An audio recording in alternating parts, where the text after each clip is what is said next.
मंडळी लवकरच आपला 9 ऑगस्ट जागतिक आदिवासी दिवस येत आहे. तर मी माझ्या आदिवासी बंधूंना एवढंच सांगेन की सर्वांनी आपल्या रॅलीमध्ये सहभाग घ्या.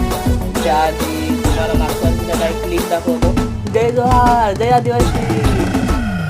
आदिवासी सती आदिवासी झाडी जंग